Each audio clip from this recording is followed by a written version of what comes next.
चलिए,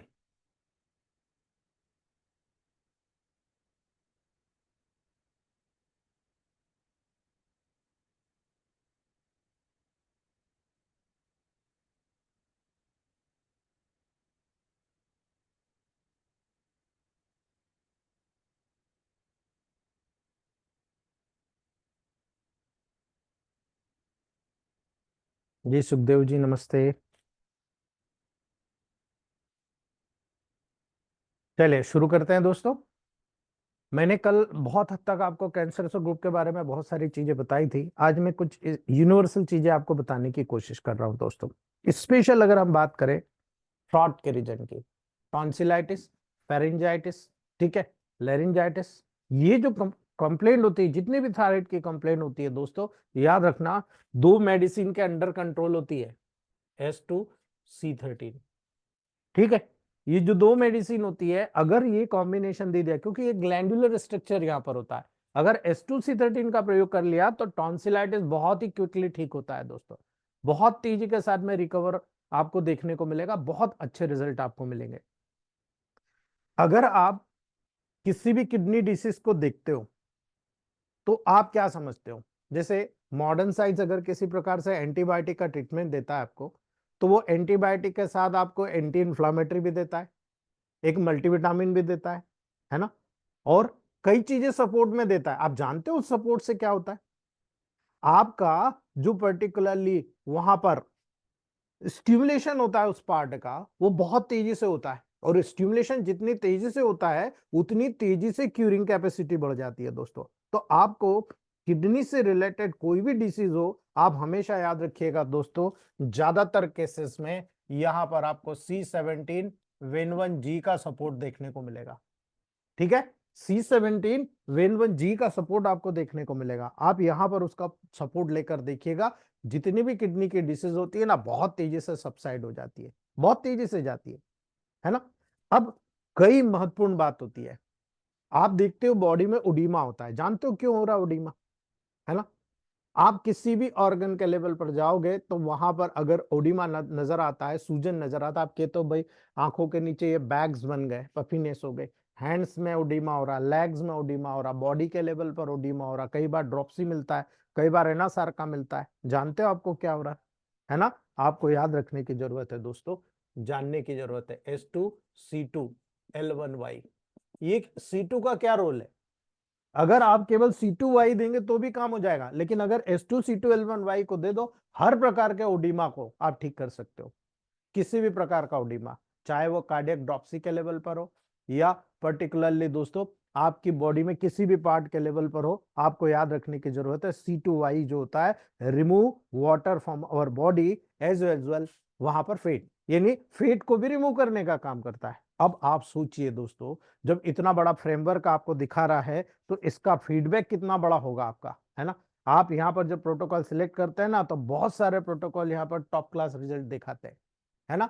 जब आप किसी भी स्किन डिसीज का ट्रीटमेंट करते हो तो बहुत हद तक इस पूरे लेवल पर आपको याद रखना है C17 ये स्पेशल आपके बॉडी की जितनी भी टॉक्सिसिटी होती है ना, उसको बाहर निकालने का काम करता है। और जब टॉक्सिसिटी रिमूव हो गई, अब मान लो आपको स्किन डिसीज का ट्रीटमेंट करना है, आप सुपरफिशियल में चले गए, S5C5L1Y, S3C3L1Y, S5C3L1Y,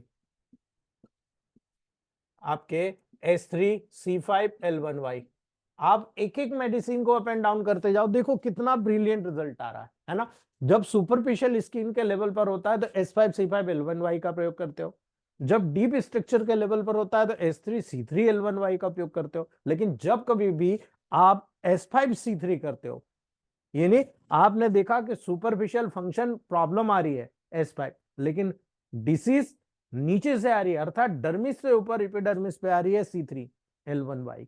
लेकिन इसके विपरीत यदि आपको नजर आ रहा है कि प्रॉब्लम सुपरफिशियल स्ट्रक्चर के रूप में, लेकिन इंटरनल जो प्रॉब्लम है, इंटरनल फंक्शंस के वजह से प्रॉब्लम क्रिएट हो रही है, तो S3C5L1Y का प्रयोग किया जाता है।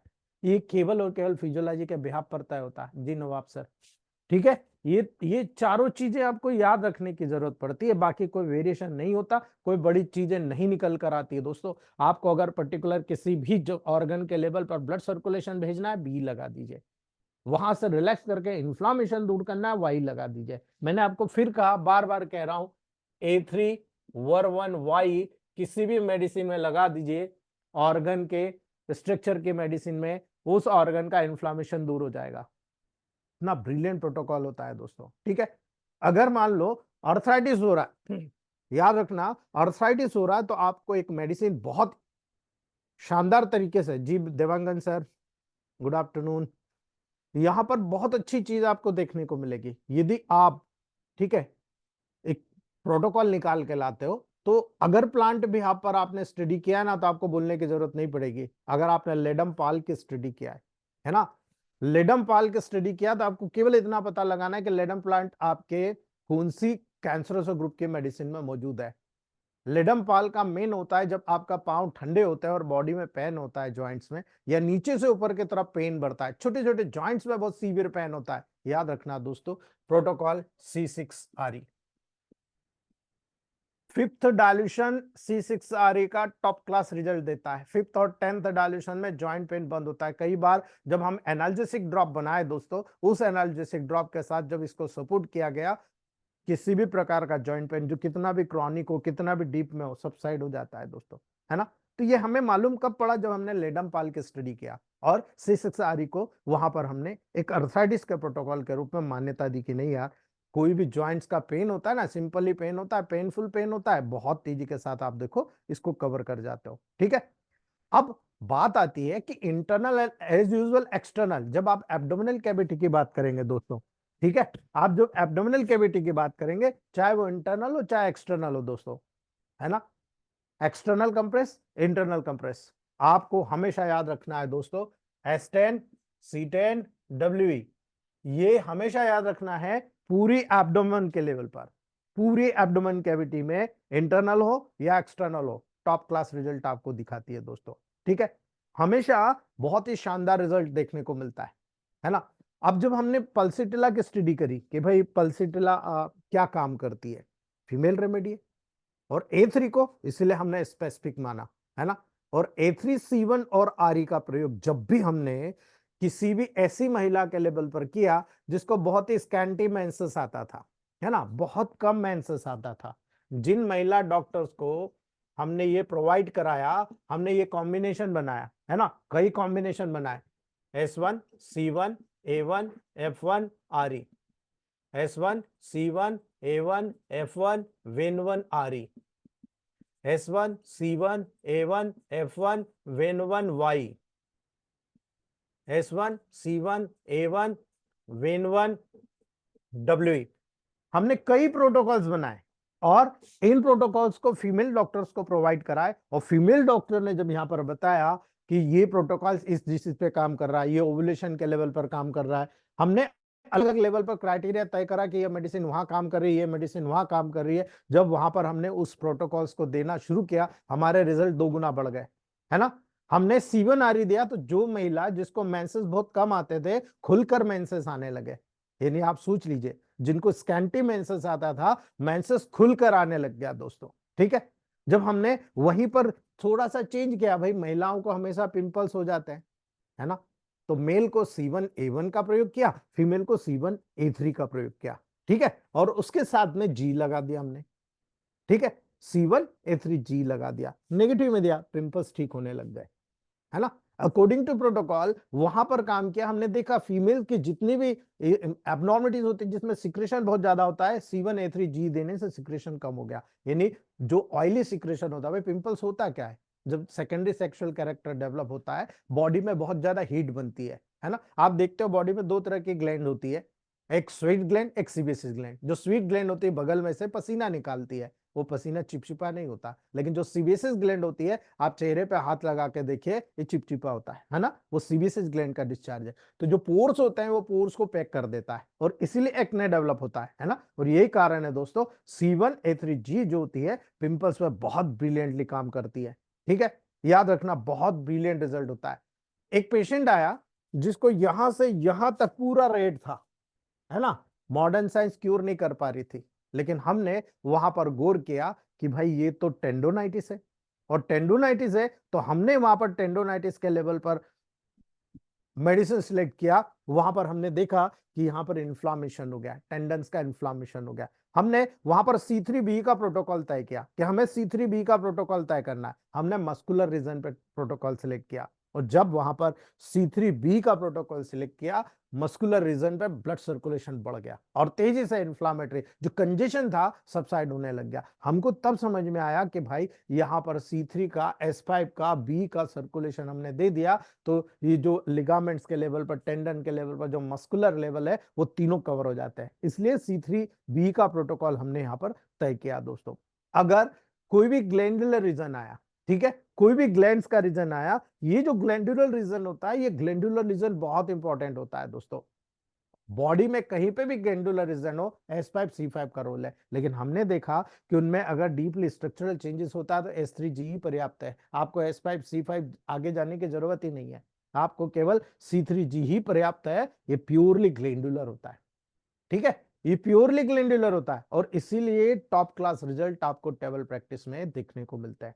तो दोस्तों, प्रोटोकॉल कैसे बनाते हैं ग्रुप के हिसाब से, एक शॉर्ट टर्म थ्योरी के आधार पर मैंने आपको बता दिया। आज जब हम खुद फिजियोलॉजिकल प्रोसेस को पढ़ेंगे कि भाई ये सेल कैसे काम करती है, कल से हमारा वही टॉपिक है। आज हमें केवल इलेक्ट्रोहोम्योपैथ रेमेडीज के बारे में साइंटिफिक व्यू को समझना है ना। तब हम कल से हमारा जो मेन क्लास शुरू होगा, हम लोग जो प्रोटोकॉल पढ़ाना चाहते हैं, मैं सिस्टम वाइज, आज 13 तारीख हो गई, मेरे पास 10 दिन है आपके लिए। डेली एक सिस्टम को डेमोन्स्ट्रेट करूंगा शॉर्ट में, और आपको बताऊंगा कि मेडिसिन कैसे सिलेक्ट किया जाता है।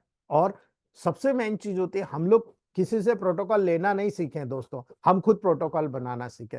किसी भी पेशेंट के सिम्टम के अकॉर्डिंग, डिसीज के अकॉर्डिंग हम लोगों को प्रोटोकॉल बनाते आना चाहिए दोस्तों। और जिस दिन हम प्रोटोकॉल बनाना सीख गए ना, वी आर द बेस्ट, हम सबसे आगे रहेंगे दोस्तों, कभी पीछे रहने का प्रश्न ही नहीं उठता। ठीक है, याद रखना दोस्तों। आज हम जो बात करते हैं कि इलेक्ट्रोहोम्योपैथिक रेमेडीज काम कैसे करती है ना, और इलेक्ट्रोहोम्योपैथी नाम क्यों दिया गया। कई लोग यही सोचते हैं, अरे यार इसमें तो इलेक्ट्रिक करंट लगाया जाता है। हमारे यहाँ एक DI साहब आए मॉडर्न साइंस के, और कहने लगे, नए नए थे, ज्वाइनिंग हुआ था, 2 महीने बाद लेने आए थे। तो मैंने मना कर दिया, भाई मैं तो होम्योपैथ फिजिशियन हूँ, ये देख लो, मेरा मटेरियल सब देख लो, इतना बड़ा कारोबार ले रहे हो ये वो। मैंने कहा सर आप एलोपैथ के DI हैं, मैं होम्योपैथ का हूँ, ये मेरा होम्योपैथ का लाइसेंस, ये मेरी होम्योपैथ की डिग्री, ये मेरी इलेक्ट्रोहोम्योपैथ की डिग्री, और ये टोटल 13 अदर सर्टिफिकेट्स जो मेरे अलग फार्मेसी के लेवल पर, ये मेरे प्रिपरेशन के लेवल पर, ये फूड लाइसेंस के लेवल पर, ये 13 अलग अलग सर्टिफिकेट्स हैं, आप चेक कर लीजिए। आप कहां पर नजर आते हैं, आप लिखित में दीजिए, मैं कोर्ट में पेमेंट आपको दे दूंगा, ठीक है। वो बहुत अच्छी तरीके से मेरे से 1 घंटे तक उन्होंने डिस्कशन किया, और पूरा इलेक्ट्रोहोम्योपैथ के जानने की कोशिश की दोस्तों। उन्होंने ये जाना कि हमको ये पता था कि इलेक्ट्रोहोम्योपैथी क्या करंट थेरेपी होती है। मैंने कहा साहब करंट थेरेपी कहाँ से हो गई, होम्योपैथ का नाम आ रहा है, इलेक्ट्रो नाम आ रहा है, तो कहीं ना कहीं कुछ वेरिएशन होगा, आप उसको समझने की कोशिश कीजिए, ठीक है। तब उन्होंने मुझे 1 घंटा दिया, मैंने 1 घंटा में उनको डेमोन्स्ट्रेट किया, और मैंने कहा इसके लिए साल भर लग जाएगा सर, 1 घंटा तो बहुत मामूली बात है, ये इसको समझना है, साल भर लग जाएगा, ठीक है। उन्होंने अप्रिशिएट किया दोस्तों, ठीक है। उसके बाद से आज तक कभी मेरे क्लिनिक पर नहीं आए। कभी भी लोगों के क्लिनिक बंद हो जाते, छापे पड़ते, मेरा क्लिनिक 2000 यहाँ पर जब घर पे मैंने सेटल किया, 2009 तक मैं खरगोन में था, 2009 के बाद में मैंने कसरावद में सेटल किया, पूरा एक ही जगह कर लिया। पहले मेरा वहां से यहाँ आना जाना चलता था दोनों जगह, लेकिन मैंने वो बंद किया, एक ही जगह सेटल किया। तो बहुत सारे लोगों ने जानना चाहा दोस्तों कि मेटी जी ने अपनी रेमेडीज को इलेक्ट्रोहोम्योपैथी का नाम क्यों दिया। आप में से कितने लोग जानते हैं, है ना, जानते हैं उनको हेड्स अप है, जो नहीं जानते आज समझ लो दोस्तों, ताकि कल को कभी मेरे जैसी जो कंडीशन आपको मिले, तो आपको बिल्कुल सीना तान के खड़े होकर बात करना है आपको, और वही चीज आपके लिए ईएच के लेवल पर बहुत काम आएगी दोस्तों। ये पहले ही कहा गया है कि दोस्तों, इलेक्ट्रोहोम्योपैथी की जो रेमेडी है, होम्योपैथिकली एक्ट करती है, ये सारे लोग बोलते हैं, ठीक है, सारे लोग बोलते हैं कि भाई इलेक्ट्रोहोम्योपैथी की जितनी रेमेडीज है होम्योपैथिकली एक्ट करती है। हाँ ठीक है, हम लोग उसको भी एक्सेप्ट कर लिया, चलो ठीक है, आप उनको बता दो कि होम्योपैथ की रेमेडी कैसे काम करती है। आपने कहा ना इलेक्ट्रोहोम्योपैथ की रेमेडी होम्योपैथिकली एक्ट करती है, आप हमें प्रूव करके बता दो। ठीक है, याद रखना ये पहले ही कहा गया था, लेकिन जब आप यहां पर इलेक्ट्रोहोम्योपैथ रेमेडीज की बात करते हैं तो अब हमने उनको बताया कि यहां पर ये एक्यूट प्लांट है ना। आप जब किसी भी रेमेडी को देखोगे इलेक्ट्रोहोम्योपैथ में, किसी भी रेमेडी आप S1 को उठा लो, 9 प्लांट से मिलकर बनी है, 9 प्लांट्स, है ना। कुछ प्लांट बहुत ही एग्रेसिव है ना, इमीडिएट काम करने वाले, आप उनका परसेंटेज देख लीजिएगा। कुछ प्लांट स्लो काम करने वाले, उनका परसेंटेज देख लीजिएगा। और कुछ प्लांट बहुत ही ज्यादा डीप में काम करने वाले, बहुत कम क्वांटिटी में उनको मिलाएगा। अर्थात कहने का मतलब यह है कि अगर ये बस चल रही है, ये बस में अगर ये सीट आगे की है, ये बीच की और ये पीछे की सीट है, कौन व्यक्ति चाहेगा कि मैं पीछे की सीट पे बैठूं? कौन चाहेगा कि मैं बीच में बैठूं? कौन चाहेगा आगे बैठूं? लेकिन जब आप अर्ली स्टेज में आप देख रहे हो कि यार ये बस जाने वाली है, मुझे टिकट चाहिए, आप फटाफट बुक कर देते हो, भाई अगली सीट दे दे। लेकिन अब मजबूरी है, आप पिछली सीट पे बैठना पड़ेगा क्योंकि सीट गाड़ी भरी हुई है ना, आप एडजस्ट करते जाते हो, है ना। तो यही आपकी बॉडी में एडजस्टमेंट होता है। आपकी बॉडी में कुछ प्लांट एग्रेसिव रूप में काम करते हैं, कुछ दोनों, जो कुछ बहुत डीप में काम करते हैं, कोई बहुत सुपरफिशियल काम करते हैं, कोई बीच में काम करता है। इन्हों तीनों को कॉम्बिनेशन में इस तरह से मिलाया गया कि जैसे S1 आपकी पूरे लिम्फेटिक टेम्परामेंट पे, डाइजेस्टिव ट्रैक्ट के लेवल पर बनाई गई है, फूड पार्टिकल्स के न्यूट्रिशन को प्रिपरेशन के लेवल पर बनाई गई है, उसका वर्क उस तरह से बना दिया। ठीक है, और इसीलिए वहां पर जैसे जैसे आप उसको नर्वाइन करते जाएंगे, अर्थात आप कोई भी मेडिसिन को रेमेडी के रूप में जब आप उसको डाइल्यूट करते जाएंगे, वो नर्वाइन होती चली जाएगी, और नर्वाइन होती चली जाएगी अर्थात ऑटोनोमिक नर्वस सिस्टम भी उसके अंडर में आने शुरू हो जाएगा, और वो डीप सीटेड ऑर्गन पे काम। S1 दे रहे हो तो आप कुछ लिम्फेटिक ऑर्गन्स को न्यूट्रिशन दे रहे हो, लेकिन जब उसको नेगेटिव करते जाओगे, उसका एरिया जो होता है, सरफेस एरिया होता है ना, बढ़ता चला जाता है, उसका पावर बढ़ता चला जाता है। ये गुण इलेक्ट्रोहोम्योपैथ की रेमेडीज में देखने को मिलता है, क्योंकि इसमें मल्टीपल प्लांट्स मिलाए गए। आप होम्योपैथ में नहीं कर सकते, होम्योपैथ में केवल कुछ सिम्टम्स बेस्ड मेडिसिन सिलेक्ट होती है, और कई सिम्टम कई मेडिसिन में मिलता है ना। यानी एक सिम्टम देखो तो कई मेडिसिन में मिल रहे हैं। अब आपको गट्स होना चाहिए कि ये मेडिसिन के अदर सिम्टम्स जो उसके डिसीज के मिल रहे हैं, उसमें आप सिलेक्ट करेंगे भाई ये 4-5 मेडिसिन इसकी ये डिसीज के सिम्टम्स से मिल रहा है। फिर वही प्रॉब्लम, ये 4-5 मेडिसिन कैसे दे? और हमारे एज में तो धड़ल्ले से कोई भी उठा के मेडिसिन दे देता है। क्यों दे देता है? मैंने अभी सब प्रोटोकॉल्स आपको बताए क्यों दे देता है। बिकॉज हमारी मेडिसिन एक अलग तरह से काम करती है। एंजाइटी को के ओवरडोज देने से आप देखो कंजेशन उत्पन्न हो जाता है। यानी आपने अगर एंजाइटी को ग्रुप को मेडिसिन को दिया, तो किसी व्यक्ति को अगर आपने दिया, ये कंजेशन दूर करता है। लेकिन यदि आपने बाय चांस बहुत सारी मेडिसिन दे दी, ये कंजेशन उत्पन्न कर देगा दोस्तों। ठीक है, इसीलिए एंजाइटी को ही वो रेमेडी है, यदि आपने इसको नेगेटिव करके दिया, माइन्यूट डोज में दिया, कंजेशन को दूर किया जा सकता है। यानी कहने का मतलब ये है, हमारा जो सिस्टम है वो ये कह रहा है कि ये जो सेल है ये एबनॉर्मल कंडीशन काम कर रही है, हाँ कंजेशन है, लेकिन क्यों? क्या हाइपर फंक्शन है या हाइपो फंक्शन है? आप ये बताइए, हाइपर है या हाइपो है? यहां आपने बहुत सारा मैजिक डोज दिया तो ये हाइपर फंक्शन में कंजेशन और बढ़ जाएगा। यही हो रहा है इलेक्ट्रोहोम्योपैथ में, गलत मेडिसिन सिलेक्शन के कारण। लेकिन जब आपने देखा कि ये हाइपर फंक्शन है, वही मेडिसिन का नेगेटिव दे दो। सबसे बड़ा उदाहरण, आपकी उंगली दरवाजे में आ गई, पूरा यहां पर आप देखो ब्लूइशनेस हो गया, है ना, पूरा नीला पड़ गया। क्यों हुआ भाई? पहले तो इंजुरी, पॉजिटिव केस। ठीक है, पॉजिटिव केस हो गया, हाइपर ब्लीडिंग, ब्लीडिंग आपकी कैपिलरी से बाहर आ गई, टिश्यू फ्लूइड में कलेक्ट हो गई, बहुत सारा ब्लड यहां पर कलेक्ट हो गया, है ना। ये क्या हुआ? पॉजिटिव केस हुआ। अब पॉजिटिव केस हुआ तो आपने यहां पर देखना है कि मेडिसिन नेगेटिव दो, तो आप क्या करते हो?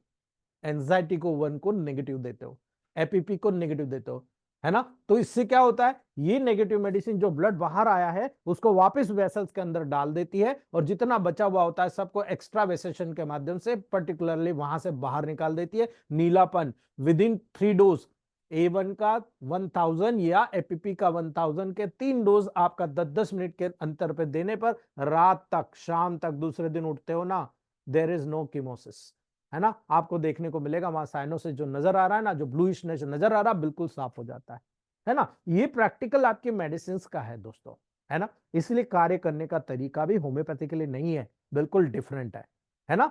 याद रखना, होम्योपैथी इस न्यू सिस्टम का आधार जरूर बना है, भाई प्लांट्स तो मैक्सिमम वही है, 90+ प्लांट जो होम्योपैथ में यूज होता है। लेकिन दोस्तों मॉडर्न जितने भी मॉडर्न मेडिकल डिस्कवरीज हैं, है ना, याद रखना दोस्तों, जितनी भी मॉडर्न मेडिसिनल प्रैक्टिस आप करते हो दोस्तों, तो याद रखिएगा उसके लेवल का नॉलेज भी आपको होना चाहिए, है ना। याद रखना दोस्तों, जब आप मॉडर्न मेडिसिनल डिस्कवरीज की टेंडेंसी होती है जिसमें ड्रग के सिलेक्शन का रेफरेंसेस के साथ से दोस्तों होम्योपैथ की जितनी भी टेक्निक है ना, वो उनको पढ़ा गया, समझा गया, और उसी के अकॉर्डिंग हमने एडवांस टेक्निक्स निकाली है जिसको हम बोलते हैं cohesion technique, sulphur mercury salt की टेक्निक, प्रिपरेशन ऑफ रेमेडीज को निकाला गया। यहां पर लॉ ऑफ नेचर का उपयोग किया गया, है ना, लॉ ऑफ नेचर के अकॉर्डिंग पूरी बॉडी को वर्क कराया गया। इसलिए याद रखना दोस्तों, जब यहां पर ये कंफर्म किया गया कि जितने भी एलोपैथ प्रैक्टिशनर है ना, वो भी धीरे धीरे मानने लग गए दोस्तों कि ये जो रेमेडीज है ना, ये इलेक्ट्रोहोम्योपैथ की बिल्कुल अलग रेमेडीज है ना। ये होम्योपैथिक प्रैक्टिशनर जितना काम करते हैं ना, ये डिसीज सिम्टम के आधार पर लेते हैं, लेकिन यहाँ पर जो इलेक्ट्रोहोम्योपैथ जितने भी डॉक्टर्स हैं ना, लंबे समय तक जो केसेस को डायग्नोस नहीं कर पाते उनको भी डायग्नोस तुरंत कर लेते हैं, क्योंकि यहाँ पर जो मेडिसिन होती है ना, ये स्पेशल ऑर्गन से रिलेटेड है। यानी हम ऑर्गन्स की मेडिसिन का उपयोग कर रहे हैं, हमें पता है हमारी मेडिसिन ऑर्गन के बिहाफ पर काम करती है ना। अब ऑर्गन के बिहाफ पर काम करती है तो मैटी जी ने उसी लेवल पर देखा कि मैं कुछ ऐसा बनाऊं, कुछ ऐसी मेडिसिन इजाद करूं जिसमें कोई केमिकल ना हो, केवल प्लांट्स के बिहाफ पर हो। और वो कुत्ते वाला एडवर्टाइज सब करते हैं, है ना, आपको मालूम है, कुत्ते को घाव था, वो रगड़ रहा था, धीरे धीरे देखा उन्होंने 2-4 दिन बाद वो ठीक होने लग गया, है ना, कोई मेडिसिन ली उस प्लांट से रगड़ के ठीक हो गया, केवल रगड़ने से ठीक होगा, अर्थात एक्सटर्नल अप्लाई से ही ठीक हो गया। इसीलिए मेटी जी ने सबसे पहले एक्सटर्नल एप्लीकेशन बनाया था, याद रखिएगा। उसके बाद इंटरनल चीजें उन्होंने धीरे धीरे बनाना शुरू किया था दोस्तों। इसलिए हम जब यहां पर इस प्रकार की, डॉक्टर हनीमैन ने भी ग्रेट डिस्कवरी की, लेकिन उसमें कुछ कमियां हैं, है ना। इसीलिए दोस्तों पूर्ण रूप से जब रिकॉग्नाइज करने की बारी आएगी दोस्तों, तो वर्ल्ड में हनीमैन साहब को बहुत प्रॉब्लम आई दोस्तों। बहुत सारे मॉडर्न डॉक्टर्स ने उसका अपोज किया, बहुत सारी लड़ाइयां लड़ी है हनीमैन साहब और उनके अनुयायियों ने। उसी प्रकार इलेक्ट्रोहोम्योपैथ में भी अभी हमें और आपको बहुत सारी लड़ाइयां लड़ना है दोस्तों, ठीक है। इसलिए मेटी जी ने अपनी रेमेडी को यहां पर चेंज किया, प्लांट बेस्ड बनाया। होम्योपैथ में तो केमिकल, एनिमल, नोसोड, सार्कोड सब यूज होता है ना। याद रखना, यहां पर इलेक्ट्रोहोम्योपैथी रेमेडी का नाम रखा दोस्तों, लेकिन फिर प्रश्न ही उठता है, अपने रेमेडी का नाम इलेक्ट्रोहोम्योपैथ रेमेडी क्यों रखा। मॉडर्न साइंस में इलेक्ट्रोहोम्योपैथ की रेमेडी बनाने का तरीका अलग है, होम्योपैथ की रेमेडी को बनाने का तरीका अलग है। होम्योपैथ में क्या किया जाता है, प्लांट्स जिसकी रेमेडी बनाना होता है, इस मदर टिंचर बनाना होता है, उसको छोटे छोटे पार्ट में तोड़ लिया जाता है ना। तोड़ करके उसको वहां पर क्रश किया जाता है, मशीन में पीसा जाता है, और पीसने के बाद उसमें जितने भी, अब उसमें कई टॉक्सिक सब्सटेंसेस भी होते हैं, कई वहां पर न्यूट्रिटिव सब्सटेंसेस भी होते हैं, एल्कलॉइड्स होते हैं उसके, है ना, सल्फर मर्क्यूरी साल्ट के छोड़ दीजिए, एल्कलॉइड्स होते हैं, उनको सारों को वहां पर कलेक्ट कर लिया जाता है और उसको एल्कोहल में छान लिया जाता है, डिस्टिल वाटर एल्कोहल का मिक्स करके वहां पर छान लिया जाता है, और जो बाकी का बचा ना उसको भी वहां पर डाल दिया जाता है एल्कोहल में या डिस्टिल वाटर में। कुछ समय बाद उसमें जो बचा कुचा अर्क था वो भी उसमें आ जाता है, उसको भी यहाँ पर मदर टिंचर में मिक्स कर दिया जाता है।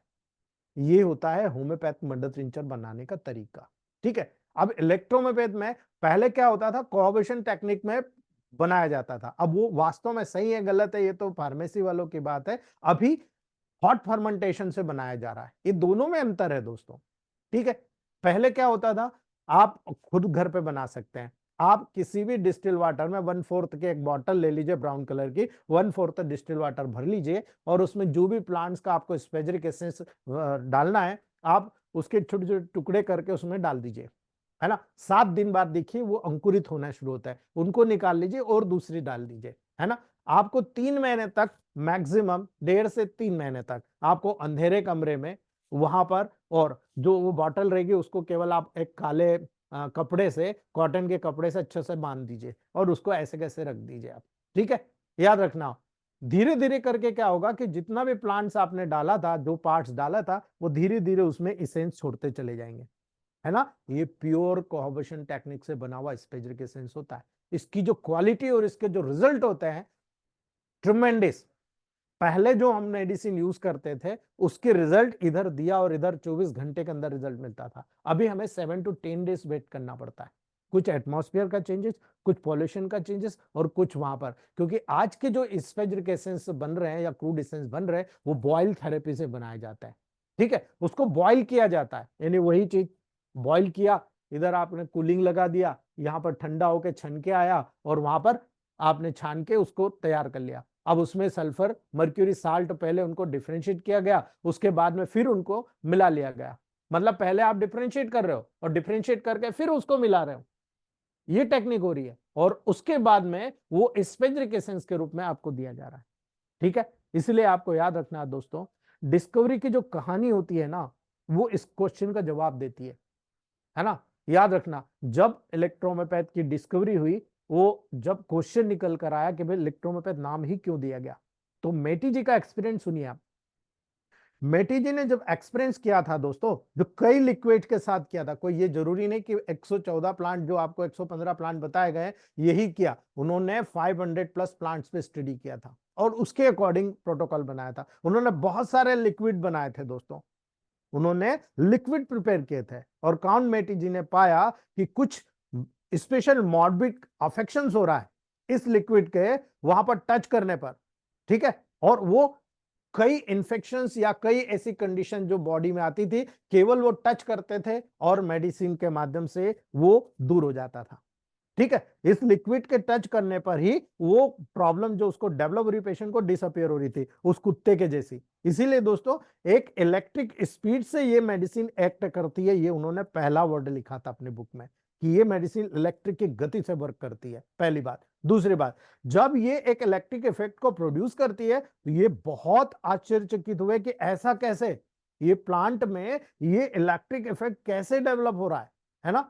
तब उन्होंने आश्चर्यचकित होते हुए निष्कर्ष निकाला दोस्तों कि उन्होंने ऐसी डिस्कवरी करना शुरू किया जो वाटर में वेजिटेबल की इलेक्ट्रिसिटी को फिक्स करने का तरीका जान सके। यानी वाटर है, वाटर में जो वेजिटेबल्स है उनकी इलेक्ट्रिसिटी को यहां पर फिक्स किया जा सके, ताकि भी कभी भी किसी भी समय कितने भी समय आप यूज करेंगे बिल्कुल इसी तरह से क्विक रिजल्ट आपको प्रोवाइड करते रहे दोस्तों। तो उन्होंने ये निष्कर्ष निकाला, इसीलिए उन्होंने वहां पर दोस्तों इन लिक्विड के लिक्विड इलेक्ट्रॉइड्स या इलेक्ट्रिक रेमेडीज के नाम से वो उसको पुकारने लगे। यहां से शुरू होता है दोस्तों वर्क, लेकिन उनके फॉलोअर्स ने इसको और सही तौर पर समझाया दोस्तों। मैंने कहा ना, मेटी जी को सही शागिर्द नहीं मिला दोस्तों, मैं सही बात कह रहा हूं, इस चीज को आप भी अप्रिशिएट करोगे। जो सही शागिर्द मिलते हैं, जैसे होम्योपैथ में हैनीमन जी को मिले, कई लोग मिले, एलेंस, डॉक्टर एलेंस मिले, है ना, वहां पर कई डॉक्टर्स उनको सपोर्ट करते हुए आगे निकल गए दोस्तों। ठीक है, इसीलिए यहां पर भी उनको मानने वाले बहुत सारे फॉलोअर्स ने वहां पर उसको समझाने का तरीका निकाला, है ना।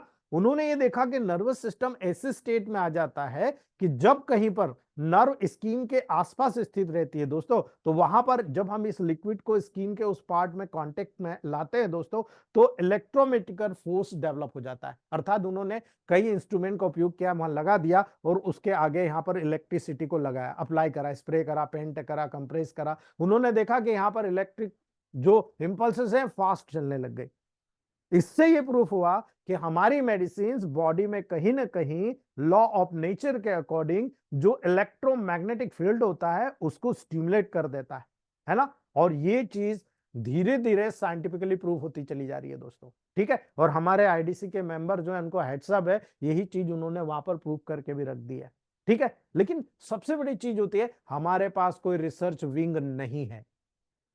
आप डंके के चोट पर ये नहीं कह सकते ये मेडिसिन ऐसा काम करेगी, क्योंकि न तो हमारे पास डॉक्टर्स क्वालिफाइड है, न हमारे पास प्रैक्टिकल अप्रोचेस है, न हमारी फार्मेसी ओपनली हमें बताती है कि ऐसी मेडिसिन करना, ऐसे करना। बहुत सारी दिक्कत है। अभी देखिए बहुत सारे लोग आगे आ रहे हैं, बहुत सारी फार्मेसीज आगे आ रही है, बहुत सारे लोग नॉलेज को लेकर आ रहे हैं, बहुत सारे लोग प्रैक्टिकल अप्रोच को ओपन कर रहे हैं, और तब अब देखिए बिल्कुल नया जनरेशन इलेक्ट्रोमेपैथ का शुरू हो गया। कुछ समय लगेगा दोस्तों, वेट कीजिए, वेट एंड वॉच, कुछ समय लगेगा। इलेक्ट्रोमेपैथ को कोई रोक नहीं सकता मान्यता के लेवल पर, बस हमें इलेक्ट्रो होम्योपैथ ही करना है, दूसरे साइंस को नहीं करना। अगर आपने बीच में ऐड करा आप गलत हो जाएंगे। ठीक है, याद रखिएगा, ये साइंटिफिकली डिमॉन्स्ट्रेट किया गया कि मसल्स और नर्व में बहुत ही रेगुलर और कंपैरेटिवली पावरफुल इलेक्ट्रिक एक्शन होता है ना। आपको ये विशेष तौर से याद रखना अपनी टेबल प्रैक्टिस में कि कोई भी मसल्स हुआ, कोई भी नर्व हुआ, जब तक नर्व इस मसल्स को स्टिमुलेट नहीं करेगी, नर्व का स्टिमुलेशन मसल्स के लेवल पर नहीं होगा। जब मसल्स नर्व को स्टिमुलेट करेगी, आप देखिए रेगुलर और कंपैरेटिवली पावरफुल इलेक्ट्रिक एक्शन यहां पर होता हुआ नजर आता है दोस्तों। यही कारण है प्राय स्किन कुछ हद तक इलेक्ट्रिकल एक्टिविटी से फील्ड वहां पर, मतलब इलेक्ट्रिकल फील्ड स्किन में पाया जाता है दोस्तों। यही कारण है बॉटल शेप्ड या स्किन की जितनी ग्लैंड्स होती है इलेक्ट्रिकल एक्टिव होती है, स्किन की जितनी भी ग्लैंड्स होती है ना इलेक्ट्रिकल एक्टिविटी होती है। इसीलिए आप जब स्किन डिसीज में काम करते हैं, मैंने प्रोटोकॉल बताया था आपको, ये देखिए आप, है ना, ये उसी के बिहाफ पर मैं बता रहा हूं आपको कि प्रॉब्लम कहाँ है, सुपरफिशियल या डीप में है, आपको वैसा प्रोटोकॉल तय करना। ठीक है, याद रखना दोस्तों, जब रेगुलर इलेक्ट्रिकल एक्टिविटीज वहां होती है तो इन प्रत्येक ग्लैंड का बेस क्या होगा, पॉजिटिवली एक्टिव होगा। जो बेस होता है पॉजिटिवली एक्टिव होता है दोस्तों, जबकि इनकी अपर सरफेस क्या होगी, नेगेटिवली इलेक्ट्रोड्स होती है। यानी यहां पर ये जो ग्लैंड्स है, ये इस ग्लैंड्स के लेवल पर, ये ग्लैंड्स है ना, ये ग्लैंड्स है, तो यहां पर सिक्रेशन बन रहा है, ये पॉजिटिवली चार्ज होगी, और ये जो पर्टिकुलर पोर्शन होगा नेगेटिवली चार्ज होगा, है ना।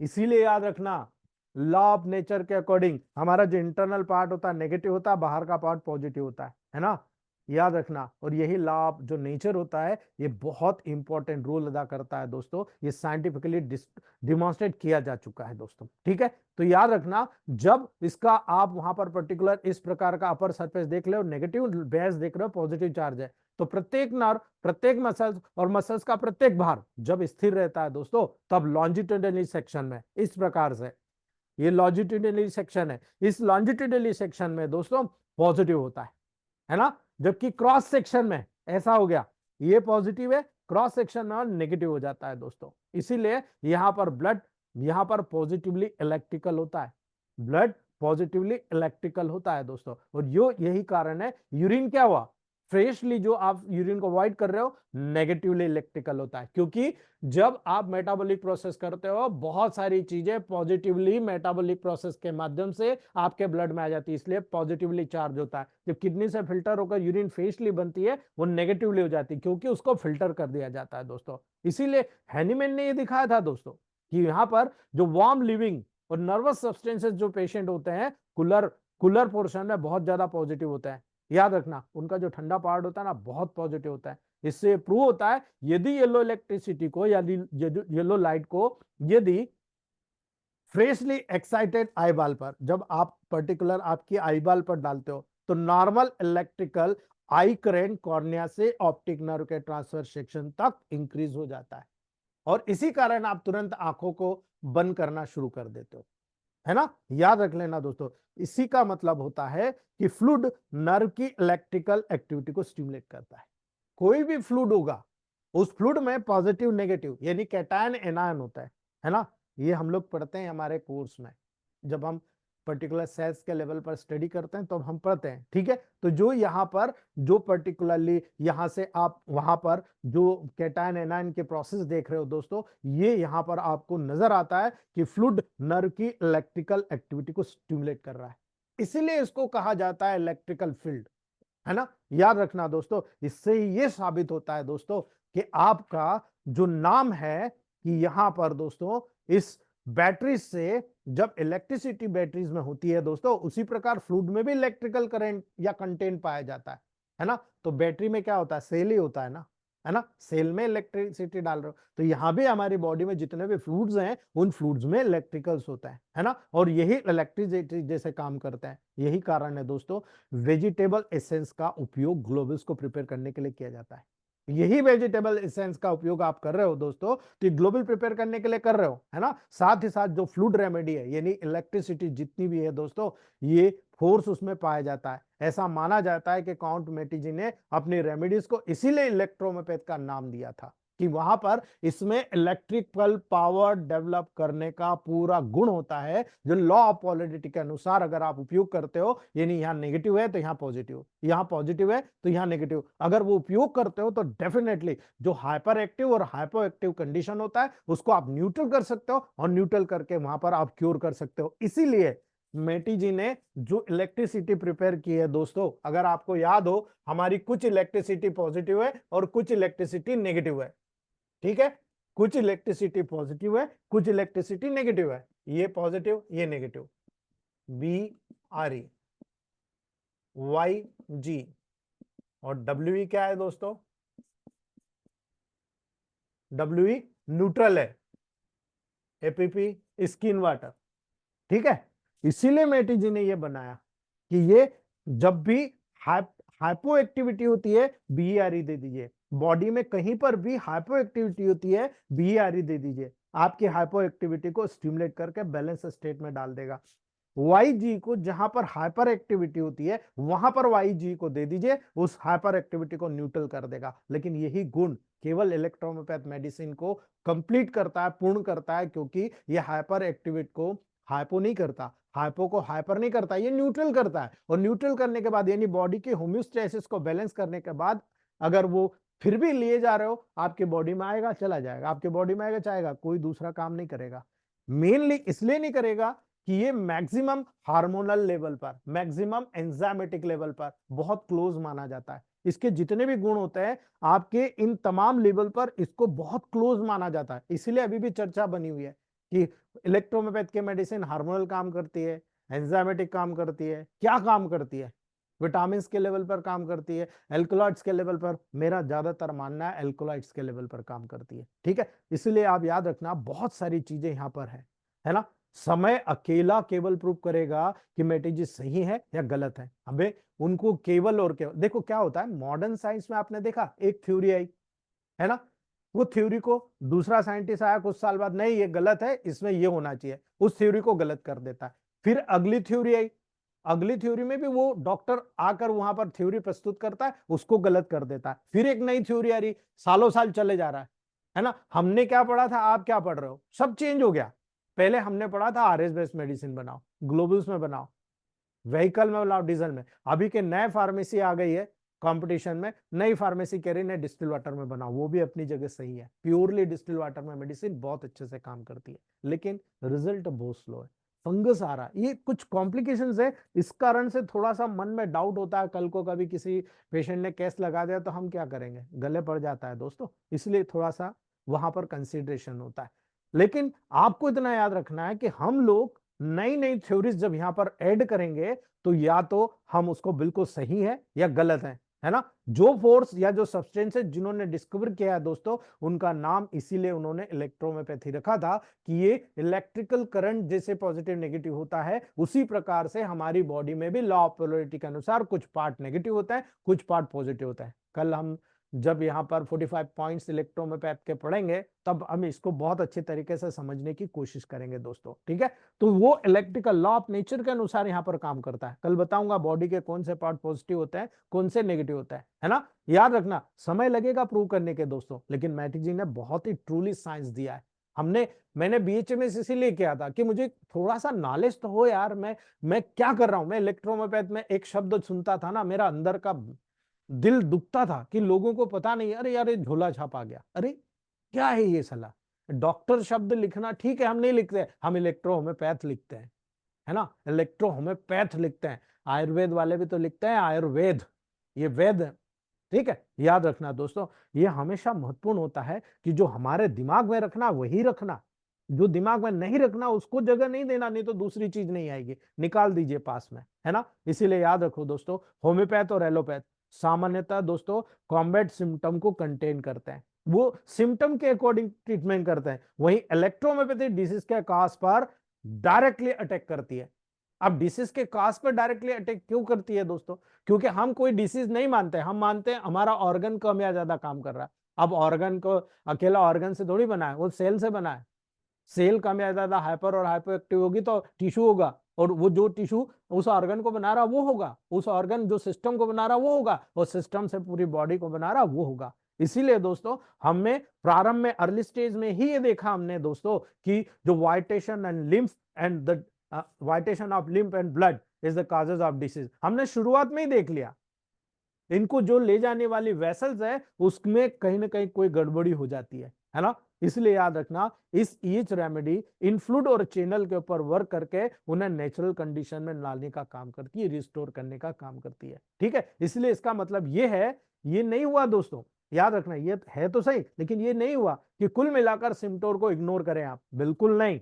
मैं आपको हमेशा कह रहा हूं कि आप कॉज के ऊपर जाइए, ऑर्गन को प्रभावित करने वाले कारण क्या है, लेकिन सिम्टम के बगैर, साइन के बगैर आप डायग्नोसिस ही नहीं कर पाओगे, है ना। तो पहले हमारा मतलब होता है मॉडर्न साइंस के हर चीज को चुरा लीजिए आप, मॉडर्न साइंस के हर नॉलेज को अडॉप्ट कर लीजिए आप, चाहे वो आयुर्वेद हो, एलोपैथ हो, एमबीबीएस डॉक्टर का हो, होम्योपैथ का हो, यूनानी हो, कुछ भी हो, आप उनको चुरा लीजिए। ये लोग भी, हमारा होम्योपैथ वाले क्या कर रहे हैं, हमारे इलेक्ट्रोहोम्योपैथ के लेवल पर तो उनका पेटेंट बन रहा है, नहीं तो होम्योपैथ में तो पेटेंट की पूरा होम्योपैथी गलत है अगर पेटेंट आप यूज करते हो तो, है ना। इसलिए याद रखना दोस्तों, ये आपके सिम्टोमेटिक रिलीफ आप जब देते हो तो याद रखना दोस्तों, इलेक्ट्रोहोम्योपैथ रेमेडी फ्लूइड और चैनल के ऊपर वर्क करती है, नॉर्मल कंडीशन में रिस्टोर करती है। इसका मतलब है दोस्तों कि हम पेन को रिलीफ तुरंत कर देते हैं, है ना। पेन को रिलीफ तुरंत कर देते हैं, पर्टिकुलर पॉइंट पे आप लगा दीजिए, वहां पर जहां पर पेन है आप F2Y लगा दीजिए, बंद हो जाएगा। स्ट्रेंथ नहीं आ रही है, पेन हो रहा है, F2RE लगा लीजिए, पेन बंद हो जाएगा। इन पीरियड के दौरान जो गुजर चुका है, जो बुराई है, उसको डिस्ट्रॉय कर दीजिए दोस्तों। कि कौन इलेक्ट्रोहोम्योपैथ डॉक्टर क्या कह रहा है, आपको जिससे सीखने को मिले, मैं तो शुरू से यही कहता आ रहा हूं, आपको अगर किसी डॉक्टर से सीखने को मिल रहा, उससे सीखिए, आप उसकी बुराई मत कीजिए, आप सीख लीजिए। आप 10 डॉक्टरों से सीखेंगे ना, हर व्यक्ति की टेक्निक अलग है, कुछ से कुछ कुछ कुछ आपको मिलता चला जाएगा दोस्तों, ठीक है।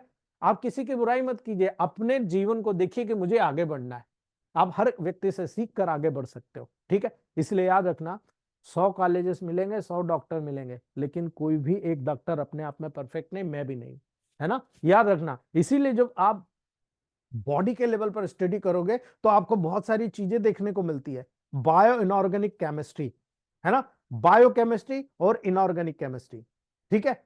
अब यहां पर ह्यूमन बॉडी है तो दो चीज आपको नजर आएगी डेली, आपको ये नजर आएगा दोस्तों। पहला होगा नेचुरल प्रोसेस, आपकी बॉडी में नेचुरल प्रोसेस होती रहती है, हीमोग्लोबिन बढ़ रहा है, एंजाइम बन रहे हैं, प्रोटीन एक्सेट्रा, कुछ बन रहा है, कुछ निकल रहा है, ये लगातार हो रहा है। लेकिन आर्टिफिशियल, आर्टिफिशियल क्या होता है, आर्टिफिशियल प्रोसेस ये होती है, आपने खूब सारा खाना खा लिया, है ना, आपको एक मैटर पसंद है, आपने खूब ले लिया, तो उससे रिलेटेड जो फंक्शन बॉडी में बढ़ गए। एक मैटर है जो आपको नहीं लेना था वो भी ले लिया, या आपने भूखे रह गए, नहीं आज मुझे तो उपवास करना है, आपने जो लेना था वो भी नहीं लिया, और जो कमी हो गई बॉडी में, डेफिशिएंसी हो गई, है ना।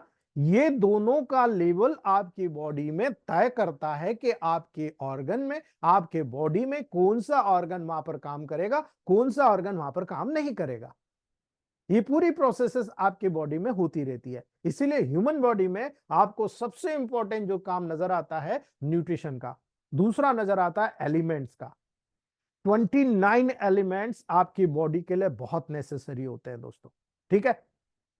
नॉन मेटल और मेटल, जितने नॉन मेटल होते हैं ना दोस्तों, आपको बहुत सारे नॉन मेटल सब्सटेंसेस नजर आएंगे और बहुत सारे मेटल नजर आएंगे, है ना। याद रखना दोस्तों, ऑक्सीजन, है ना, नाइट्रोजन, सल्फर, है ना, याद रखना, फॉस्फोरस, क्लोराइड, ब्रोमियम, आयोडियम, है ना, सिलिकॉन, आर्सेनिक, ये सब नॉन मेटल है। लेकिन मेटल भी होते हैं दोस्तों, metal calcium, manganese, potassium, sodium, Fe iron, copper, zinc, निकल, कोबाल्ट, मैग्नीशियम, ठीक है, आपका एल्बुमिन, पर्टिकुलर आपका लेड, ठीक है, याद रखना, मोलिब्डेनम, ये सब जो होता है, इस प्रकार से आपके 29 जो पर्टिकुलर मेटल और नॉन मेटल सब्सटेंसेस होते हैं, जो आपकी बॉडी के लिए बहुत कम लेकिन बहुत माइन्यूट नीड्स रखते हैं। और यही कारण है दोस्तों, ये जितने सल्फर मर्क्यूरी साल्ट आपने बनाए ना, उनमें इनका बहुत बड़ा एडवांटेज आपको देखने को मिलता है, ठीक है। और यही एडवांटेज आपको याद रखना है, जब आप स्पेजरिक का उपयोग करते हो, आपके सामने रिजल्ट के रूप में आ रहा है, ठीक है। अब सबसे इंपॉर्टेंट और लास्ट आज का जो चैप्टर है, इसके बाद आपको ये चैप्टर्स नहीं लेना है दोस्तों, इसीलिए मैं आज लास्ट जितने भी पॉइंट्स थे इलेक्ट्रोहोम्योपैथ के बारे में सब ले आया हूं। दोबारा कल ये नहीं करेंगे, कल से थ्योरी शुरू करेंगे। यदि आपको किसी पेशेंट को डायग्नोस करके सही अप्लाई करना है, उसके लिए आवश्यक होता है आपको ये पता करना कि डिसीज क्या है, डायग्नोसिस क्या है ना। यदि डायग्नोसिस सही है तो ट्रीटमेंट जो होता है 100% सक्सेसफुल हुआ। लेकिन क्या होता है ना, आप कई लोग मुझे पर्सनल फोन करते हैं, आप में से कई लोग मुझे व्हाट्सअप करते हैं, पेशेंट आज आपके पास आया, रिपोर्ट 4 साल पहले की है। आप खुद सोचना, आप खुद समझदार है, डॉक्टर है आप, 4 साल के पहले की रिपोर्ट है, सर ये रिपोर्ट है, आप प्रोटोकॉल बता दीजिए। पेशेंट 4 साल पहले रिपोर्ट कराया है, अभी आपके पास आया है और आप अभी उसका प्रोटोकॉल मांग रहे हो। या तो मैं मूर्ख हूं या आप मूर्ख हो, दो में से एक तो कोई होगा भाई, है ना। आप मुझे बताओ, मैं अंतर्यामी तो हूं नहीं आपके पेशेंट के सामने, आपके सामने पेशेंट बैठा और मैं आपको प्रोटोकॉल बता दूं और काम कर जाएगा। भैया अपना दिमाग लगाइए, आप भी मरोगे, मुझे भी मरवाओगे, मेरा भी नाम खराब, आपका भी नाम खराब। पैसा तो पेशेंट दे रहा है, लेकिन अपना दिमाग लगाइए दोस्तों। ऐसी कंडीशन में कभी इलेक्ट्रोमेपैथ डॉक्टर सक्सेस नहीं हो सकता, पहली बात। दूसरी बात, जब पेशेंट आपके पास आता है तो जरूरी नहीं कि पहले पेशेंट को जो प्रोटोकॉल शूट किया दूसरे पेशेंट को भी शूट करेगा, है ना। इसलिए ये माना जाता है कि सिंपली या लोकल एलिमेंट को ध्यान में रखते हुए आपको ट्रीटमेंट करना है। याद रख लेना आप, जब आप यहाँ पर लोकल एलिमेंट को ध्यान में रखते हो दोस्तों, तो बहुत सारे ऑर्गेनिज्म की स्टेज को देखो आप, यानी आप एब्जॉर्ब उसको पूरा लेटा कर उसका एग्जामिनेशन करना तो सीखो, आज नहीं तो कल सीख जाओगे, है ना। याद रखना दोस्तों, सारी चीज उसकी ध्यान से सुनो, है ना। हमेशा ध्यान में रखना चाहिए कि डिसीज को एक या दो सिम्टम को ठीक करने के बजाय उसके कॉन्स्टिट्यूशनल डिसीज को क्योर करना मोस्ट इंपॉर्टेंट होता है। होम्योपैथ नहीं कर रहे हो आप कि वहां पर उसके एक दो सिम्टम को ठीक कर दो, आप इलेक्ट्रोमेपैथ कर रहे हो। आप पहले उसका कॉन्स्टिट्यूशन देखो कि वो पैदा कैसे हुआ है और कैसे डेवलप हुआ है, यानी कौन से एटमॉस्फेयर में हुआ, लिम्फेटिक, सेंग्वाइन, मिक्स, बिलियस, नर्वाइन, कौन से टेम्परामेंट में, आपको सब इंडिकेशन आ जाएगा दोस्तों। हमेशा ध्यान में रखना चाहिए कि किस डिसीज के सिम्टम वहां पर आ रहे हैं, केवल और केवल रूट ब्रांचेस के रूप में आपको समझना है कि इसका कारण क्या है। यार मैं केवल ये देख लूं ये और ये कारण है, ये ऑर्गन इसमें इन्वॉल्व है, ये सिस्टम इन्वॉल्व है, मेरा डायग्नोसिस कंफर्म, है ना। यदि केवल अकेली ब्रांच वहां पर डिसीज की है ना, रूट कॉज आप नहीं देख पा रहे हो, तो आप केवल वो काज को दूर कर दोगे, रूट कॉज को दूर नहीं करोगे दोस्तों, है ना। याद रखना, इसीलिए कई बीमारी को आप अगर करेक्ट डायग्नोसिस करते हो यूं ठीक कर सकते हो, ये है ईएच। लेकिन आप अगर सुपरफिशियल डायग्नोस करके आप सोच रहे हो कि हाँ मैंने तो 7 दिन में रिमूव कर दिया सिम्टम, आप गलती कर रहे हो, क्योंकि डिसीज डीप में बैठी हुई है, 4-8 दिन बाद फिर से आ जाएगी, है ना। आवश्यक ये होता है कि हम अपने लॉ को समझे, अपने रेमेडी के सिलेक्शन को पर्टिकुलरली पेशेंट को जो देना है उससे निर्धारित करें कि वो किस कंडीशन में सफर हो रहा है, एक्यूट, सब एक्यूट, क्रॉनिक, ठीक है। उस लोकल डिसीज के नेचर के द्वारा आपको समझना पड़ेगा, नहीं तो उस जनरल कॉन्स्टिट्यूशन स्टेट के ऊपर रेमेडी का सिलेक्शन करें, आप पूर्ण रूप से पेशेंट को क्योर कर जाएंगे दोस्तों, ठीक है। उसका छोटा छोटा उदाहरण मैं बता रहा हूं। आपके पास जब कोई भी पेशेंट आया, तो पेशेंट आपके पास आया तो सबसे पहले आपको यहां पर कॉन्स्टिट्यूशनल निर्धारित करना है।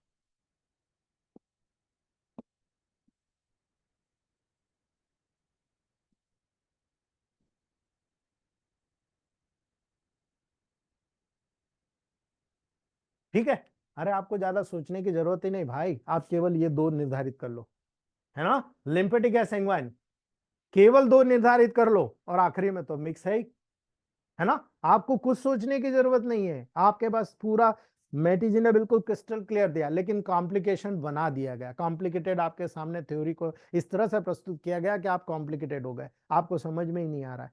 समझते हुए भी हम गलती कर जाते हैं दोस्तों, ठीक है। आपको ये याद रखना है, यदि कोई पेशेंट सेंग्वाइन टेम्परामेंट का है ना, तो टेम्परामेंट क्या होता है, आप कैसे डायग्नोस करोगे, शायद मैं टेम्परामेंट नहीं आपको समझा पाया हूं, है ना। चलो ठीक है, वो भी ले लूंगा। सेंग्वाइन टेम्परामेंट वाले व्यक्ति को आप हमेशा याद रखना है दोस्तों, एंजाइटी को ग्रुप की किसी भी एक मेडिसिन के द्वारा ट्रीट किया जाना जरूरी है। अर्थात आपके पास जब सेंग्वाइन टेम्परामेंट का आया ना, तो आपकी एक मेडिसिन तो सिलेक्शन हो चुका है, एक मेडिसिन तो सिलेक्शन हो चुका है, A1 A2 या A3, तीन में से एक देना है। ये देखना है लेफ्ट साइड ऑफ हार्ट या लेफ्ट साइड ऑफ बॉडी की है तो A1 देना है, राइट साइड का है तो A2 देना है। अगर नहीं समझ में आ रहा सीधा A3 दे दो, A1 A2 दोनों का काम A3 करेगा, लेकिन थोड़ा टाइम लगेगा, है ना। याद रख लेना, यदि हार्ट से रिलेटेड है, लेफ्ट साइड ऑफ हार्ट के फंक्शन से रिलेटेड है A1, राइट साइड से रिलेटेड A2, आपको जरूरत ही नहीं सोचने की, आपने सेंग्वाइन टेम्परामेंट का सिलेक्शन कर लिया। दूसरी बात, जब आप वहां पर लिम्फेटिक टेम्परामेंट की बात करते हो तो S1 जो होता है लिम्फेटिक के लिए रामबाण है, यानी यहां पर आपको S1 से लगाकर जो भी लिम्फेटिक टेम्परामेंट की मेडिसिन है वहां पर देना है, लेकिन S1 मस्ट इंपॉर्टेंट। लेकिन सेंग्वाइन टेम्परामेंट में आप जाओगे तो यहां पर S2, है ना, S2 या S5, ये दो प्रोटोकॉल होते हैं, है ना। ये दो प्रोटोकॉल यहाँ पर निर्धारित होते हैं, S2 दो या S5 दो। जनरली S2 को सिलेक्ट किया जाता है संगवाइन टेम्परामेंट, आपका लिम्फेटिक टेम्परामेंट में S1। तो ये दो प्रोटोकॉल तो आपको ऐसे ही निर्धारित है, हर पेशेंट में आप दे सकते हो। ठीक है, याद रखना टेम्परेचर के, यहां पर जो बॉडी का टेम्परेचर होता है ना, उसको भी आप नोट करिएगा, ताकि आपको बीएमआर बढ़ा हुआ है, बीएमआर घटा हुआ है, यानी मेटाबॉलिक प्रोसेस बढ़ी है या घटी है, उसके अकॉर्डिंग प्रोटोकॉल तय करते हैं, आपको बहुत ईजी हो जाएगा दोस्तों। जब आप टेम्परामेंट के कैरेक्टरिस्टिक फीचर को देखते हो दोस्तों, जिनकी आवश्यकता होती है इन रेमेडीज को उपयोग करने के लिए, है ना, तब आपके लिए बहुत एक्टिव कंडीशन नजर आएगी। वो कंडीशन इसलिए नजर आएगी, आपको एक बात याद रखना है, जब सेंग्वाइन टेम्परामेंट का मरीज होगा ना, आप ब्लड कहां बनता है, ब्लड को कौन कौन से ऑर्गन उपयोग कर रहे हैं, ब्लड किस ऑर्गन के माध्यम से प्यूरिफाई होकर बाहर जा रहा, वो सब आपके ऑर्गन सेंग्वाइन टेम्परामेंट के अंतर्गत आएंगे। जरूरत ही नहीं आपको सोचने की, ये सारे ऑर्गन। अब ब्लड कहां बन रहा है, लीवर में, स्प्लीन में, बोन मैरो में, यही बनता है। ठीक है, ये सब आपके यहां पर बन रहा है। अब उपयोग कौन कर रहा है, आर्टरी, वेन, ऑर्गन्स सभी उपयोग कर रहे हैं। ठीक है, और यहां से प्यूरिफाई कौन कर रहा है, किडनी, लंग्स, ये सब आ गए आपके सेंग्वाइन। अगर इनसे रिलेटेड है तो ये सेंग्वाइन टेम्परामेंट का हो गया पेशेंट, आपका डायग्नोस्टिक बहुत क्लियर हो गया। अब लिम्फेटिक टेम्परामेंट, यानी ऐसा कौन सा ऑर्गन है जो लिम्फ को बना रहा, ऐसा कौन सा ऑर्गन है जो लिम्फ को उपयोग कर रहा, और ऐसा कौन सा ऑर्गन है जो लिम्फ को प्यूरिफाई कर रहा, वो सारे लिम्फेटिक टेम्परामेंट में आ गए। Endocrine glands, stomach, digestive organ सारे। ठीक है, ये सब प्यूरिफिकेशन के लेवल पर जब जाते हैं तो आपको ये विशेष तौर से याद रखना है दोस्तों, इस सिस्टम में जितने भी सर्कुलेटरी ऑर्गन्स होते हैं ना, मोस्ट एक्टिव पार्ट होता है दोस्तों, है ना, मोस्ट एक्टिव पार्ट होता है सेंग्वाइन टेम्परामेंट के लेवल पर। आप देखो लाइट हेयर होगा, आइज भी, रैपिड सर्कुलेशन होगा, स्ट्रांग पल्स होगी। जब आप पल्स डायग्नोसिस करते हो देखो एकदम बिल्कुल भारी भारी पल्स आपको नजर आएगी, सेंग्वाइन टेम्परामेंट का पेशेंट है। ग्रेट सेंसिटिवनेस होगी, स्ट्रॉन्ग एनिमल पेशेंट होगा, बिल्कुल काम धड़ल्ले से काम करेगा, जो भी काम दिया है ना कंप्लीट कंप्लीट काम आप वहां पर देखने को मिलेगा, कंप्लीट काम वहां पर आपको देखने को मिल जाएगा दोस्तों। इसीलिए यार रखना, उसका जो है ना लाइवली डिस्पोजिशन होता है, यानी जीवंत तो स्वभाव होता है, वो जिंदगी को जीता है, हमेशा भड़कीले रंग पहनता है ना, एकदम फ्लोरिड कॉम्प्लिकेशंस, उसके कॉम्प्लेक्शन आपको नजर आता है ना, फेयर एकदम नजर आता है, स्मूथ स्किन, बिल्कुल नरम नरम स्किन होती है, रैपिड डाइजेशन होता है, पाल्पिटेशन की टेंडेंसी होती है, हार्ट धड़कता है उसका, है ना, ब्लीडिंग पाइल्स की टेंडेंसी होती है, कंजेशन की टेंडेंसी होती है, हेमोरेज की टेंडेंसी होती है, वेरिकोज वेन की टेंडेंसी होती है, वर्टिगो चक्कर आने की टेंडेंसी होती है, स्लीपलेसनेस, याद रखना स्लीपलेसनेस की टेंडेंसी होती है ना, याद रखना हमेशा सोने का काम करेगा, इन्फ्लामेटरी थॉट उसको सबसे ज्यादा नजर आएगा गले में, चेस्ट और इंटेस्टाइनल डिसीज की टेंडेंसी उसको नजर आएगी, क्योंकि लंग्स और हार्ट दोनों का लिंक है ना, जितने भी ऑर्गेनिक हार्ट डिसीज की टेंडेंसी नजर आएगी, एन्यूरिज्म का नजर आएगा, ऑब्स्टिनेट कॉन्स्टिपेशन नजर आएगा, है ना, एब्सेंस ऑफ स्क्रोफलस डिसीज। यहां पर जितनी भी डाइजेस्टिव या गठानों से रिलेटेड स्क्रोफलस डिसीज यहां नहीं पाई जाएगी, ये प्योर आपका डायग्नोसिस हो गया कि ये सेंग्वाइन टेम्परामेंट से जुड़ा हुआ है। आपका पूरा प्रोटोकॉल इसी से निर्धारित आपको देखने को मिलता है। ठीक है, अब चिल्ड्रन में आप देख रहे हो फ्लोरिड कॉन्ट्रेक्शन नजर आ रहा है आपको, बिल्कुल बिल्कुल एकदम चमकदार गोरा, है ना, स्टूटनेस, वीरता देखो आप, आपको डरेगा नहीं, आपसे झगड़ लेगा वो। ठीक है, कॉन्स्टिपेशन की टेंडेंसी नजर आएगी, इसलिए S2 को मैंने बताया, आपको याद हो कि बच्चा अगर 10 नहीं करता तो S2 की 2 ड्रॉप केवल मॉर्निंग में मुंह में डाल देना, देख लेना आप डेली, है ना, फीवर, कोल्ड, वुपिंग कफ, चेस्ट डिसीज सब आपको सेंग्वाइन टेम्परामेंट में नजर आएगा। फीमेल में जाओगे, देखो जो सेंग्वाइन होते हैं ना अर्ली, उनको अर्ली मेंसेस होता है, बहुत ज्यादा मेंसेस होता है, अर्ली होगा और ज्यादा होगा सेंग्वाइन टेम्परामेंट। अब आपको डायग्नोसिस की जरूरत है क्या, ऐसा कोई भी पेशेंट आया, सीधा आपका ये 3 में से मेडिसिन सिलेक्ट हुआ, फीमेल रेमेडी को ऐड कर दो और दे दो, आपका प्रॉब्लम सॉल्व होगा, है ना।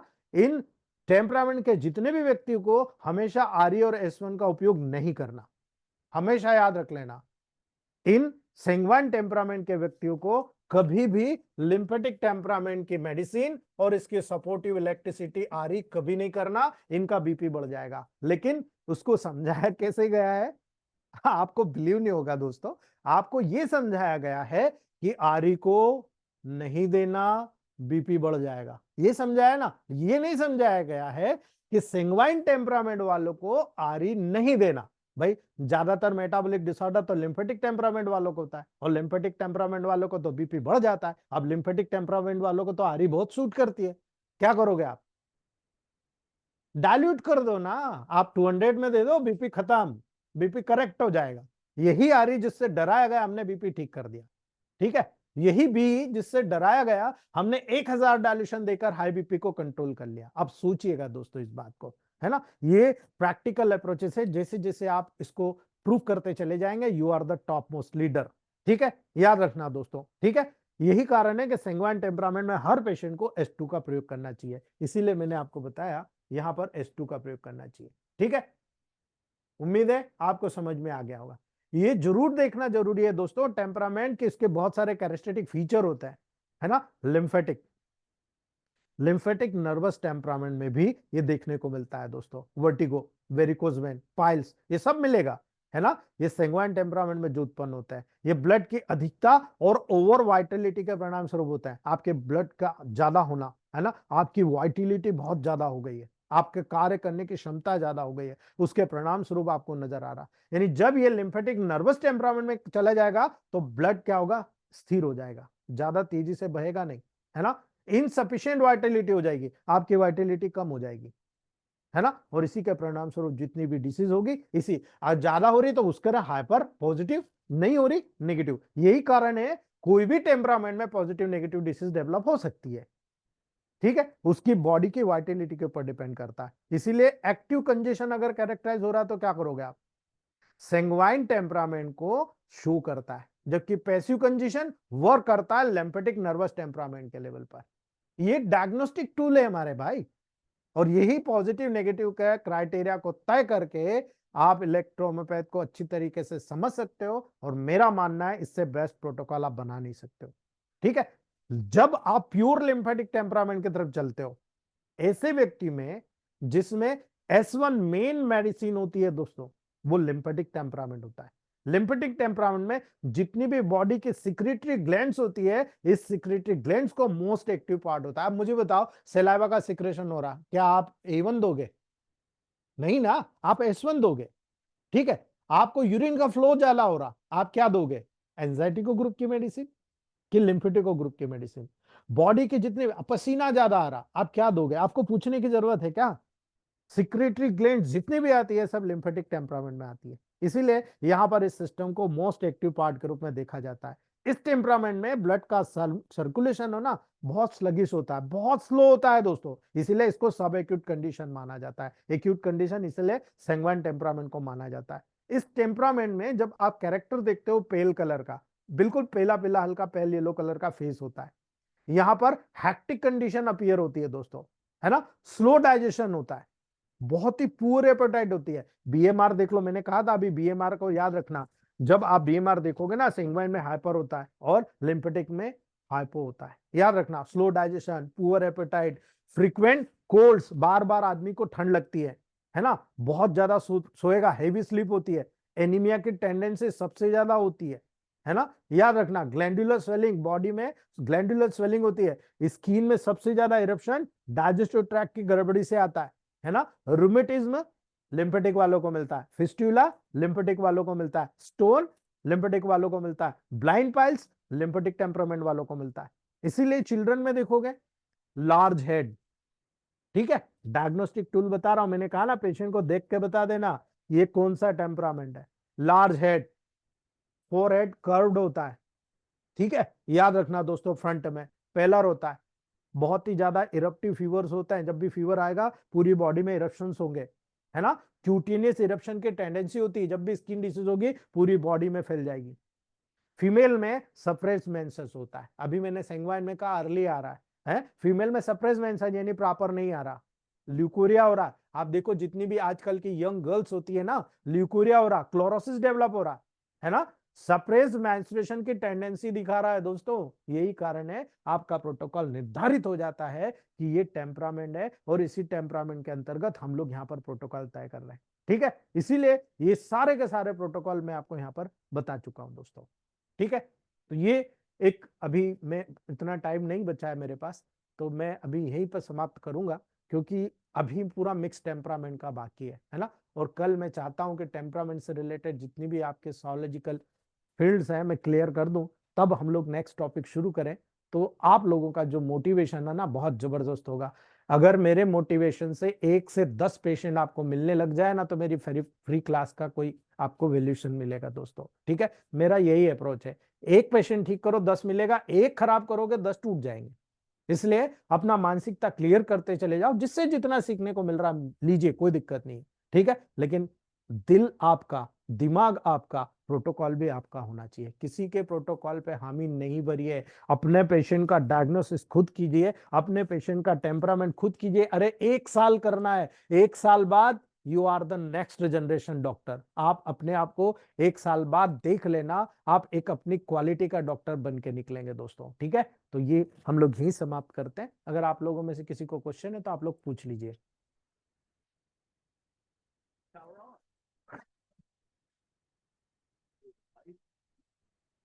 अगर कोई क्वेश्चन है तो पूछ सकते हो आप लोग।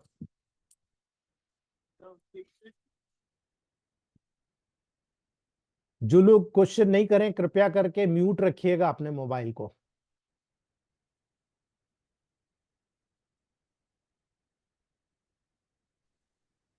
हेलो। हेलो। हाँ सर, एक एक करके पूछिए। हाँ बोलिए, बोलिए। हेलो। हाँ सर बोलिए। सर जी, मैं डॉक्टर अमित श्रीवास्तव और जी सर। मैं आपकी क्लास कल से लेना चालू कर रहा हूँ। जी पहले सर। कल से मैंने शुरुआत की है आपकी क्लास को जी लेना। और जी मैं डिस्ट्रिक्ट हरदोई यूपी में रहता हूँ। जी सर जी, जी सर। मुझे टेम्परामेंट के बारे में बहुत कम नॉलेज है। जी और जैसे संगनी टेम्परामेंट क्या होता है, लिम्फेटिक टेम्परामेंट क्या होता है, इसके बारे में सर मुझे अच्छे से जानना है। और सर मैं यहीं पे कंटिन्यू चल हमेशा। रहा है, कंटिन्यू चल रहा है सर। ठीक है, कल और बताऊंगा, कल मैं पूरा जी टेम्परामेंट सर। क्लियर। ठीक है। जी सर। जी सर। जी जी प्रफुल्ल सर। थैंक किसी की एक फीमेल की दाढ़ में जैसे वो कैप लगवाया है, जी तो इसके बाद में अभी फिर भी उसको पेन होता है, तो डॉक्टर ने बोला अंदर से क्रैक हो गई होगी। ठीक है, आप एक काम करिए, 3/4 S1 के ग्लोबुस दीजिए D4 में, और बाहर से S1 F1 आरी को अप्लाई करा दीजिए आप, फिर एक्सटर्नल से सी बाहर फोर से सी फोर S1 D4 में, हाँ। D4 में, और S1 F1 आरी को एक्सटर्नल अप्लाई करा दीजिए आप, ठीक है। अच्छा, S1 F1 Y आरी sir. Are you okay. Okay, जी एक्सटर्नल, ओके। जी थैंक जी यू। प्रफुल्ल सर। जी नमस्ते। सर। बोलिए प्रफुल्ल सर। जी डॉक्टर श्याम मंडल सर, बोलिए। सर सर, मेरे को घुटने में दर्द है सर। घुटने में दर्द है तो क्यों दर्द है सर? सर ओवर वेट है सर। ओवरवेट नाइन कितना है? Sir 95 sir. 95 है तो वेट के कारण ही आपके जॉइंट्स में जो गादी है, जो फ्लूइड होता है वो कम हो गया है, उसके कारण रगड़ हो रही है, इरिटेशन। आप वेट कम कर लो, पेन बंद हो जाएगा, ठीक है। अभी आप sir A2S5C5, sir A2S5C5 A2S5 C5 F2 F2 W और G का हॉट कंप्रेस कीजिए आप नी जॉइंट पे, ठीक है। F2 अरे सर एक बार में सुन लिया करिए आप, है ना। सर। और इसके साथ में C5G को D5 में कंटिन्यू लीजिएगा आप, है ना। S1 RE को बिफोर में लीजिएगा, और S10Y को स्लास के साथ, स्लास को नाइट में और S10Y को आफ्टर में लीजिएगा। ये कंटिन्यू करिएगा, आप ठीक हो जाएंगे, ठीक है। ठीक है सर। जी सर। जी हेलो। जी सर। बोलिए दिनेश सर, बोलिए। सर आपकी क्लास में शुरू से कर रहा हूँ, आपकी क्लास बहुत अच्छी लग रही है मुझे। थैंक यू मेरे सर। को मेरे को 10 साल से IBS है, हम्म एलोपैथी डॉक्टरों ने बोला है। हम्म और उन्होंने टेबलेट लिखी थी, वो 2 टेबलेट मैं रात को खाता हूँ तो सही है, नहीं खाता हूँ उसी दिन लूज मोशन हो जाता सर IBS जो होता है ना, है। जी सर। इरिटेबल बाउल सिंड्रोम, बहुत जी सारे जी। नेचुरल प्रोसेस के कारण होता है, ठीक है। आप मुझे ठीक है। टेलीग्राम, आपका जो टेलीग्राम है ना, उस टेलीग्राम पे आपकी रिपोर्ट डालिएगा, मेडिसिन मैं बताऊंगा, आप यूज कीजिएगा, और विद इन 3 to 6 मंथ दोबारा आपको आईबीएस के मॉडर्न साइंस की गोली लेने की जरूरत नहीं पड़ेगी। ठीक है बहुत अच्छा सर, बहुत अच्छा जी, सर, थैंक यू जी सर। जी। Hello sir. मम्मी हाँ वहां जी से प्रेप एप्पल देना हाँ, मैंने एप्लीकेशन कौन सा डायरेक्शन करना है एप्लीकेशन? सर, एप्लीकेशन हमेशा D4 में या फर्स्ट डायल्यूशन में किया जाता है। ठीक है सर जी। अगर पॉजिटिव करना है तो, नेगेटिव करना है तो और नीचे जाइए। हम तो हाई ठीक है सर। पोटेंसी का भी 200 1M का भी हम कंप्रेस कराते हैं, अभी जरूरत नहीं है आप। ठीक है ठीक है सर जी। जी, चलिए ठीक है, आज यहीं रखते हैं। ठीक है सर, ठीक है।